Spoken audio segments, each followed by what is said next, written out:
Okay, hi Fiona and Alex. Thank you very much for inviting us down here today to introduce us to the Berkshire Animal Connection Centre.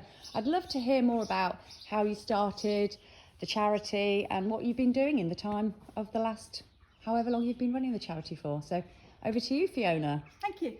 So I have always been, and Alex as well, total animal lovers. I've spent, I suppose, the last 30 years of my life working in IT. And when the pandemic came along, it seemed an opportunity to do something different. So I started a company called the Berkshire Animal Connection Centre, which was really focused on not so much rescuing and rehoming, but giving animals who some people feel have no purpose a home and to prove them wrong, basically. Yes. Where animals can live well and a productive life. They don't have to do a job. They can be quite happy in their natural habitat. So we've given them as natural habitat as possible. I'll explain as we go through why some of them are in. Okay. In October last year, we became a registered charity. And since then, what we've been doing is making partnerships with businesses like yourselves and other charities like World Horse Welfare, Horse Trust, and National Equine Welfare Council. Because I've come from a background where I've helped out at a charity, I've been a trustee of another charity, and I've got used to this sort of there or dead mentality of a lot of small rescues where the horses come in, and too many maybe come in into an environment which is really temporary and can only be temporary and should only be temporary. Sure. And I thought we wanted to do something different. I met Alex last year. Alex is really a prominent member of the team because he is the man with all the skills. So he's a qualified equine behaviourist. Wow.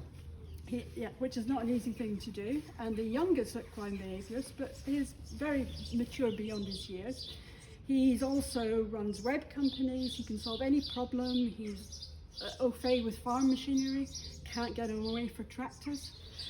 No matter how I love a good try. tractor. Love a good tractor. And he provides a lot of the land management here. So these little souls, they live in around about 40 acres of land. It's rotated regularly.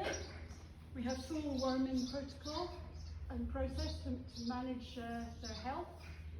If we think they're getting a little bit big, over here, just to your right, little Smurf, the smallest of the white ones, presented with a small case of laminitis in the foot, which has affected his laminar.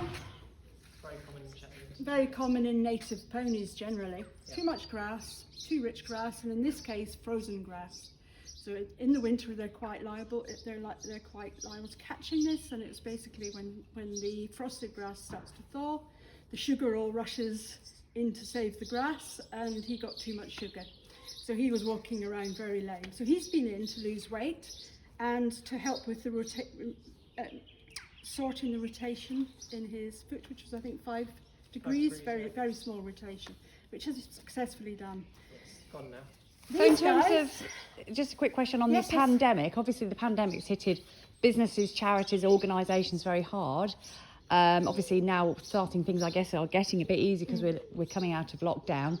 But what would you say has been your biggest win during the pandemic in terms of, have you found that you've had more support from businesses because of the pandemic? Have you been able to help any specific creatures more than you would on a normal basis? What have been kind of the highlights for you in terms of, you know, the craziness of the pandemic, really? Well, if there is any, I guess. Oh, there was much craziness. Yes. But from the point of view of day-to-day life, the pandemic didn't make much difference in terms of you still have to come, you still got to come and do the horses. There are much less funds out there, so Facebook type funding, crowdfunding, not much response. Even for established charities have been getting much less money from that particular avenue. Building the business proposition, so the business plan, and getting it known across to the corporate world, what we're doing, what we offer, the various phases of our evolution, has taken time. So we've had to be pretty self-funding at first And now we've got to a position where we're covering the most important things, which are the rent and the hay and the straw. We're not stopping yet, but we've got to, that's the biggest highlight for us, that we're now self-supporting completely. I don't have to put money in, you don't have to put money in to keep anything going. So what support specifically are you looking from the community? So in an ideal world for you guys, would there be, you know, some voluntary support as well as kind of monetary support, or anything else that you might want as so monetary support is the most critical, because that's what allows you to bring the animals in. So the one thing that we've been very careful about during the pandemic is not overstretching ourselves. It's not having too many animals. So we always put a head count on the equines of 20 for the 40 acres, because what we want to do is to rotate, never to be without grass, basically. Also to focus also on the on sheep, goats and other animals that may need a home. But and we managed to do that, and building fields and paddocks by ourselves, mainly Alex, thumping in posts.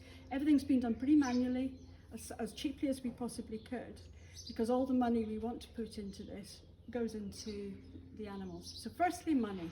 Yep. Volunteers, we're insured to have volunteers. Yep. But we're going to be very slow, and we're going to be very selective with volunteers, because we really don't want people to be around the animals who aren't savvy about the animals. Because so would it be more about the kind of support in other ways away from the animals, so like perhaps, you know, a bit of building support, projects, that kind of projects, that sort of thing, okay. So big strong burly men knocking in posts. My husband has given himself tennis elbow doing that, okay, which I never end up hearing. I never hear the end of. Okay. But basically, so helping us with the land, obviously. Obvious wonderful sponsors like Coyote. Am I saying that right? Yeah. I was starting to mispronounce them.